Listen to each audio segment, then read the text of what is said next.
ayer por tierra, agua y aire, por todos lados, a enfrentar al gobierno.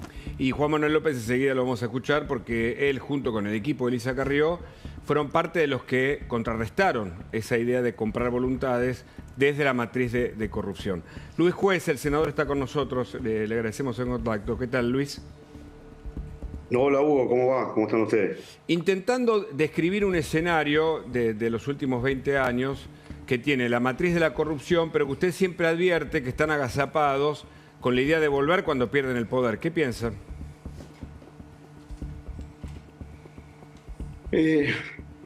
También hay que hacerse responsable. Nosotros los argentinos por lo general queremos que no nos roben, pero votamos ladrones. Queremos que nos digan la verdad, pero nos sentimos cómodos con los estafadores. También esto es una realidad. Una realidad. Yo no retrocedería tanto para atrás ni hablando de los últimos 20 años, porque esto que dice Facundo es muy cierto. Es muy cierto. Vamos a tener en los próximos días cuestiones complejas, delicadas, difíciles. Se van a adueñar de un montón de banderas de altísima sensibilidad social para generar esto, para generar, de alguna manera, puede haber algunos que tengan buena intención. Yo puedo contarlos con el dedo de la mano porque los conozco a todos, pero se van a adueñar de banderas importantes en un momento complejo para tratar de instalar una situación de conflictividad social que claramente en la Argentina sabemos cómo empieza, pero nunca sabemos cómo termina. Ahora, en la justicia investigan esta organización que tenía roles ejecutados y que puede estar ahí como mano de obra siempre dispuesta para seguir los lineamientos. Ahora se cree que salió desde Quilmes, pero me parece que pueden estar en otros sitios. ¿Usted qué ve del escenario, de lo que pasó? Eso se va a multiplicar, Hugo. Se va a multiplicar y ojalá me equivoque, pero va a ir creciendo. La historia de la Argentina dice que pasa esto siempre. Siempre que gobierna alguien que no sea del palo del peronismo, la intolerancia es casi infinita y la paciencia absolutamente escasa. Esta es la historia de la Argentina y yo lo digo con absoluto conocimiento de la historia. Debo conocer más de historia que de derecho penal, que es mi especialidad. Por eso lo convocamos, para que nos ayude a entender cómo funcionan.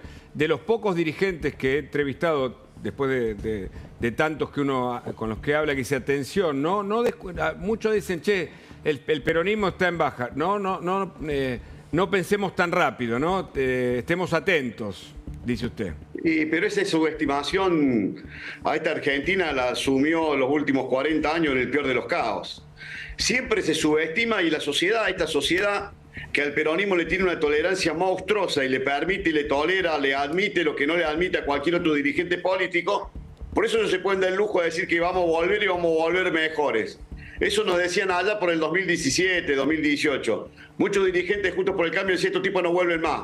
Volvieron y volvieron con Alberto Fernández. Mirá lo mejor que volvieron. Ahora están repitiendo lo mismo. Lo dijo Cristina en el último discurso ese que hizo que se escuchara por los parlantes de su prisión domiciliaria. Dijo, vamos a volver. Los pueblos siempre vuelven y vamos a volver mejores. Y como la sociedad a ellos no le pide mayor calidad, no le pide valores, no le pide un montón de cosas que sí le exige a cualquier dirigente con otro pensamiento, los tipos vuelven como pueden, pero vuelven con una terrible concepción del poder. Por eso subestimarlo sería un acto, sería repetir la historia, no sé cuántas veces ha pasado en la Argentina, pero sería un acto de ingenuidad monstruosa. Y yo lo vengo diciendo y se lo vengo diciendo a cuanto dirigente me junto. Le digo, muchachos, no subestimen, a estos tipos no les importa absolutamente nada. Viven con una desmemoria absoluta, ellos no son responsables.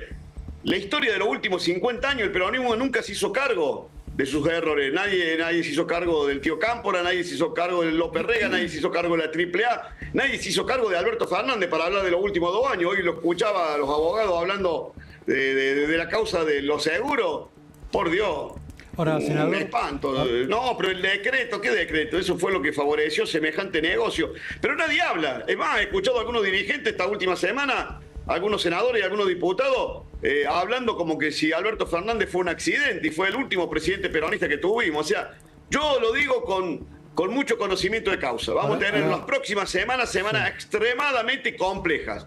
Y me atrevo a advertir, no creo, te diría, hasta estoy seguro, no vamos a poder evitar que en el Senado haya y salgan algunas cuestiones de extrema complejidad para el gobierno. Así que también hay que estar atentos, porque yo le decía y lo vengo repitiendo y se lo dije al presidente el otro día cuando tuve, van a agarrar cualquier causa de altísima sensibilidad social para tratar de instalar, lastimar, pero también no hay que regalar esas banderas. No hay que regalar esa bandera. Hay que actuar antes, hay que moverse antes, hay que estar predispuesto. La gestión es un tema, es un músculo que se tiene que ejercitar permanentemente, porque si no, cuando los conflictos se instalan, desinstalarlo cuesta horrores. Así que hay que estar muy atentos porque es lo que estamos viendo y lo que no hace falta ser un genio para presuponer que estos escenarios que decía Facundo se van a presentar en los próximos días. Ahora, déjeme interrumpirlo, senador. ¿Está el gobierno siendo consciente de esta ofensiva del kirchnerismo sobre la calle y también sobre el Congreso? Porque en la última sesión que hubo de la comisión, de una de las comisiones del Senado, se vio a dirigentes cercanos al gobierno que patinaron un poco, ¿no es cierto? Ojalá hubiese sido un poco. No, bueno, acá hay que prepararse, muchachos, porque ellos no están preparados, pero lucen como si los tuvieran. Aquí hay que prepararse, esto no es un juego para desprevenidos. ¿Qué significa prepararse? Acá estamos jugando con tipos que tienen una experiencia, una expertise y una indolencia absoluta para hacer lo que se les ocurra. Hay que prepararse, yo lo vengo diciendo. Hay que prepararse, por eso también lo vengo repitiendo, que en este escenario de octubre el gobierno va a tener la oportunidad de mejorar su oferta electoral en cantidad y en calidad. En cantidad y en calidad. En calidad. Cuando hay que prepararse, no, para sentarse ahí a representar a la gente, también hay que prepararse. Cuando usted dice, hay que saber cómo funciona, hay que conocer los reglamentos y hay que actuar dentro del marco de la ley para no cometer ninguna torpeza. Sí, perdón. No, le quería preguntar, ¿es que las fuerzas de la República actúen como corresponde? Porque muchos dicen, la justicia fue desmedida al detener a las personas que atentaron contra Esper, pero entiendo que están aplicando la ley porque creen que es una organización planificada, por ejemplo, ¿no? ¿Pero usted cree que una jueza como Arroyo Salgado va a ordenar la detención si no tiene documentado claramente el rol de cada uno en una organización que así empieza? Y si no, ¿por qué la calificó como atentado al orden público? O sea, podría haber sido cualquier cosa, podría haber sido una contravención. Sin embargo, si la magistrada la califica en ese capítulo del orden público porque está viendo que algo se urdió, se armó, se preparó, se organizó. Pero vuelvo a repetir, escenarios como ese vamos a tener un montón, ¿eh? Un montón. A ver, digo, no quiero comparar porque seguramente esto me va a traer quilombo. Pero el otro día se juntaron todos los gobernadores y acaban de presentar un proyecto en el Senado con una firma extremadamente variopinta, pidiendo un montón de cosas. Esa ley va a salir, lo advierto ya. Tienen el número más que suficiente para sesionar cuando quieran. Entonces hay que moverse, hay que actuar, hay que evitar que eso suceda. ¿Y cómo se evita? Y haciendo política, hablando, articulando, conversando, charlando, no regalando tipos que podrían estar de este lado, regalándoselo al enemigo. Hay que ser inteligente, hay que hacer política. Hacer política no es una cuestión pecaminosa. Para eso estamos. La política significa conversar, charlar, acordar, tratar de evitar situaciones, porque claramente el músculo parlamentario es bastante escaso, difícil, complejo. Así que, voy a hablar de un tema que me toca muy de cerca, el tema de la discapacidad. Yo en 25 años no encontré un solo dirigente que hablara de la discapacidad. Nunca, nadie le importó la discapacidad. De hecho, a nadie. Hoy tienen una sensibilidad monstruosa. Están preocupados. Ahora, también es cierto, y por qué no decirlo, desde diciembre no se actualiza ni siquiera con el índice inflacionario los aranceles de las prestadoras. Claro. ¿Para qué le regalamos semejante escenario a tipos que no tienen ningún tipo de escrúpulo y que van a utilizar un dolor tan grande como el tema de la discapacidad? Sí, es cierto, el peronismo repartía pensiones y jubilaciones para discapacitados a punteros políticos. Acá en Córdoba se hartaron de repartir en un montón de municipalidades comunas en el norte de la provincia de Córdoba, inclusive acá en el conurbano de la ciudad. Pero eso es otra cosa, eso ponerlo en evidencia, denunciarlo y que la justicia actúe con la severidad. Pero también es cierto que desde diciembre las prestadoras no han recibido una moneda. Y es muy difícil funcionar así. Yo creo que ahí en ese tipo de detalles es donde reparan. Pero Pichetto decía algo que a mí me parece importante porque obviamente es un protagonista de la película, del presente. Escúchalo sobre Cristina, a ver. Es muy interesante porque no han sido buenos abogados. La condena de inhabilitación perpetua no es coincidente con la pena privativa de la libertad. Si analizás el caso Le Pen o el propio caso Bolsonaro, la inhabilitación, que es una pena complementaria, no puede ser más alta que la propia pena privativa de la libertad. Juan Manuel López, ¿cuál es tu visión sobre esta? Sobre lo que dice Pichetto, no, para mí se equivoca. A ver, cuando en el 2002 se estableció la nueva descripción del delito de fraude contra la administración pública, se puso un mínimo y un máximo de la pena. Claro. Y se puso otra parte de la pena, que es la inhabilitación perpetua, que está basada a un agravante, exactamente. No es una accesoria, no es algo que pueda el juez decir lo pongo o no lo pongo. Es parte constitutiva de la pena. Solo puede elegir si va al máximo, al mínimo o al medio de la pena. Tiene que poner la inhabilitación perpetua. Se votó en el año 2002, cuando se derogó la ley de subversión económica, y nadie planteó que era inconstitucional hacerlo a perpetuidad. Exacto. Nadie. Cristina era legisladora nacional, era senadora, no lo planteó, ningún otro lo hizo, y eso está basado además en el artículo 36 de la Constitución, que dice una serie de cosas, los atentados contra el orden democrático, estipula los delitos de corrupción, o dice que son delitos tan graves como los atentados al orden democrático, y que se hay que dictar una ley de ética pública y que se puede inhabilitar a las personas a ser funcionarios públicos. Entonces, después, si es perpetua, si es a 20 años, a 10, a 15, es algo que decidimos los legisladores y que hasta ahora nadie ni siquiera intentó modificar ese artículo del Código Penal que tiene más de 20 años. Luis Juez, ¿qué opina? Porque Pichetto sale de nuevo a favor de Cristina en este caso, parece, ¿no? No, tiene razón el diputado López, es así. Es así, o sea, primero que no hay ningún planteo de inconstitucionalidad sobre el tema de la perpetuidad de la inhabilitación. Si a vos te condenan por delitos contra la administración pública, claramente va a tener la accesoria de inhabilitación. Y claramente el tema de la perpetuidad es un tema que está planteado en la ley y no ha tenido ningún tipo de reparo judicial. Y en esto lo digo con toda sinceridad. También es una forma, este tema de la inhabilitación de perpetuidad es una forma de amedrentar, entre comillas, a la dirigencia política, haciéndole saber, mirá que, y así todos los tipos no dejan de chorear, no dejan de robar, no dejan de enriquecerse, pero es así como dice López, un planteo está planteado, tiene raigambre constitucional, no ha sido observado y claramente no es una potestad que tenga el magistrado. La inhabilitación viene con la condena material. ¿Qué piensa de la visita de Lula, la autorización judicial a que vea a Cristina Fernández y la utilización de esa foto, ¿no? Tal vez como un crédito de último momento para la detenida?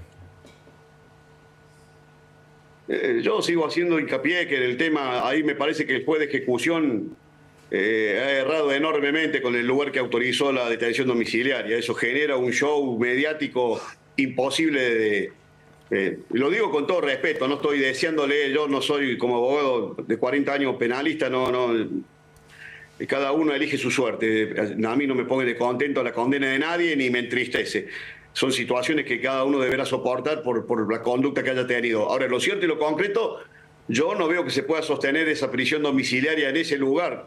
Claramente, yo no sé si ha leído todos los informes el magistrado, pero ese es un lugar extremadamente imposible de llevar adelante con tranquilidad, no solamente para la detenida, para que pueda cumplir con los requisitos que establece la condición de la prisión domiciliaria, sino también para el resto. No pueden estar presos el resto de los vecinos, no corresponde. No corresponde que yo, un vecino común, tenga que sufrir situaciones producto de la condena de un ciudadano que no tengo absolutamente nada que ver. Claro. Eso yo no sé cómo, no sé si hubo una encuesta socioambiental, se miró, se analizó, si hubo un dictamen de la Ciudad de Buenos Aires, la verdad que no conozco en profundidad, pero me parece que al juez ahí se le pasaron un par de inspecciones oculares. Por eso entonces uno ve ahí que se generan, oye, Lula, mañana puede venir, no sé, si me ocurre, por decirle, puede venir Maduro, o puede venir un montón de estos amigos que tiene Cristina a visitarle y que vamos a tener este escenario, o puede ir como pasó la semana pasada, que los senadores decían, nosotros la vamos a ir a visitar, no tenemos ningún tipo de impedimento y vamos a ir. Claro, si el impedimento no lo tiene el senador, no lo tiene el ciudadano común, lo tiene el condenado. Yo veo que si se lo decía a algunos senadores esta semana, ayer le decía a algunos, pero ustedes siguen insistiendo, van a lograr que le revoquen la domiciliaria. Muchachos, usen la cabeza. El problema no sos vos, el problema lo tiene tu jefa que está condenada. Ella tiene que cumplir con determinadas condiciones. En un lugar, vuelvo a reiterarlo porque lo vengo diciendo del primer día, absolutamente impropio. Yo puedo entender que se aceptó el primer día porque había una amenaza de una movilización multitudinaria, hablaban de 1,5 millones de personas. Puedo entender que para apaciguar, pero cada día que pasa, esta otra semana ahí, Luis, me han contado algunos vecinos, se ha vuelto un calvario el tema. Sí. Déjeme hacer un punto ahí, Luis, le quería preguntar al diputado López, primero, una reflexión sobre lo que pasó esta semana con estas escenas tan poco felices que se vieron en la Cámara de Diputados, y después si algunos sectores opositores no terminan siendo funcionales a la estrategia que tiene el kirchnerismo con algunos proyectos muy concretos que afectan a la marcha del gobierno. Las dos cosas, por favor.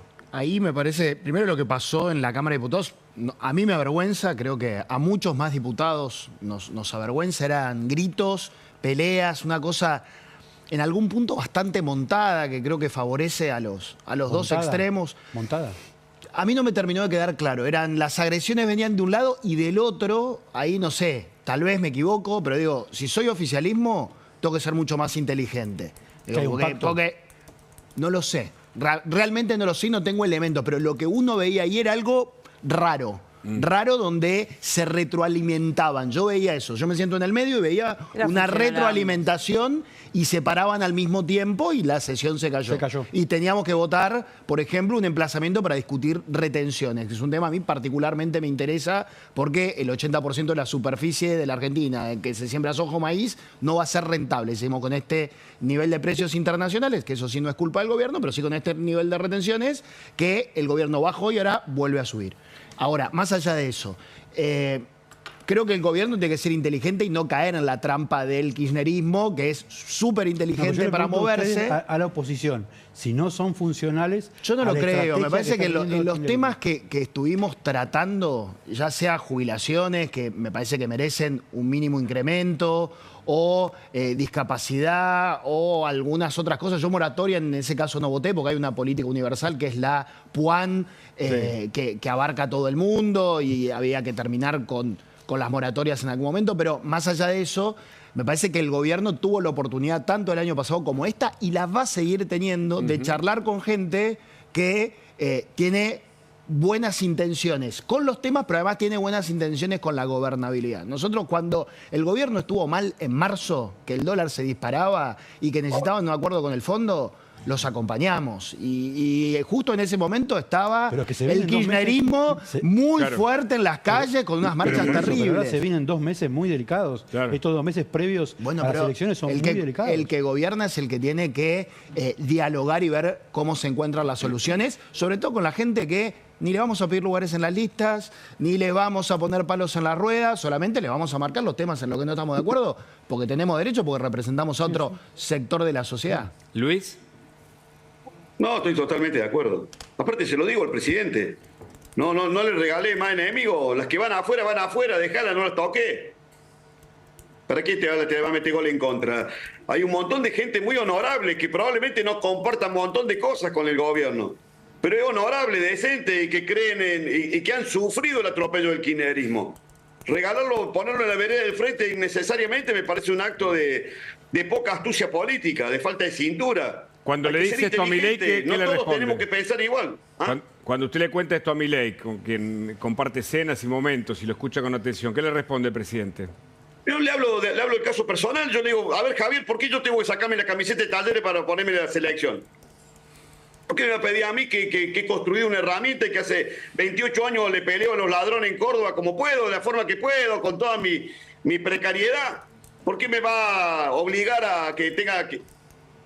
en lo que te pueda acompañar lo voy a hacer convencido, porque aparte me une con vos una amistad inquebrantable, pero hay cosas que no me generan voluntad, que no me gustan y que las quiero decir, y por eso me van a poner una vereda de detractor, de enemigo, y me consta que hay muchos otros dirigentes que también tienen esa misma voluntad. No con la voluntad que puedo expresar yo de querer acompañar al gobierno, porque estoy convencido que si a este gobierno le va mal, viene lo peor de la política. Pero que en algunos temas puntuales van a acompañar porque han sufrido el distrato, han sufrido el maltrato, han sufrido la ofensa, el agravio. Le han hecho ingobernable a muchos dirigentes Juntos por el Cambio, que le ha tocado gobernar entre el 2015 y el 2019. Muchos de esos que hoy están en la calle haciéndole imposible la vida al presidente Milei, se la hicieron también a Mauricio Macri. ¿Cómo olvidarte de ese tema? ¿Cómo perder sintonía? Decir, che, a mí me pasó, esta discusión la he tenido con Macri. Claro. Si esto lo hicieron a nosotros, nos volvieron locos, nos armaron 70 millones de kilómetros. Entonces, seamos prudentes. Entonces también requiere que tengan otro tipo de trato, porque si no se lo regala al enemigo. Y si no, logra lo peor, que los tipos se crucen de brazos y no muevan un dedo y digan, bueno, loco, resuélvanlo ustedes, tengo un quilombo de ustedes, resuélvanlo ustedes. Ahora, y sí. la verdad que hoy no te sobra nada, absolutamente nada, porque aún teniendo una elección verdaderamente importante, porque hay que decir la verdad que el gobierno no pierde banca en la elección de octubre, todo lo que junte lo junta, suma de cero, arranca con lo que tiene porque no renueva ninguna banca.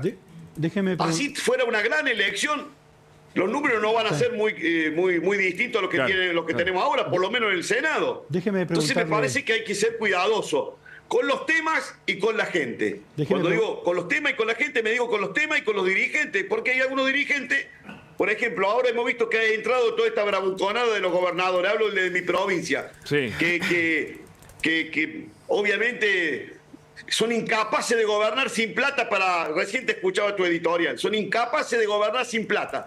Ellos necesitan plata para comprar voluntad de la forma que sea. Porque si vos me decís que la plata es para darle a los docentes para mejorar la salud o la seguridad, que en mi provincia está estallada, yo te digo, vamos, contá conmigo, vamos a hacer quilombo. ¿Dónde hay que golpear? ¿Qué puerta hay que... ¿Qué timbre hay que tocar? Pero no, es para hacer política, sostener, silenciar medios, callar opositores, comprar opositores. Bueno, ayer sacaron dictamen así a los pirros en una comisión y cuando vos mirás la firma, están todos. Entonces hay que ser muy cuidadoso, hay que actuar con mucha celeridad, con mucha inteligencia, porque aun cuando esa ley salga y aun cuando el gobierno vaya a querer vetarla, no van a estar los votos va a estar los votos para poder insistir. Entonces digo, evitémonos dolores de cabeza, evitémoselo al presidente, evitémoselo a la gente, porque en definitiva es la gente la que va a tener grandes dolores de cabeza cuando esto pase. Luis, ha sido muy amable como siempre en atendernos. Le agradecemos mucho. Bueno, buen fin de semana. Hasta luego. Buen fin de semana. Un abrazo. Bueno, y el otro gran escándalo, que me parece que tiene antecedentes también políticos muy graves, es el que Camila Dolagian, Diego Cabot y otros están investigando sobre el tema del fentanilo. ¿Cuáles son los últimos hechos? Porque sí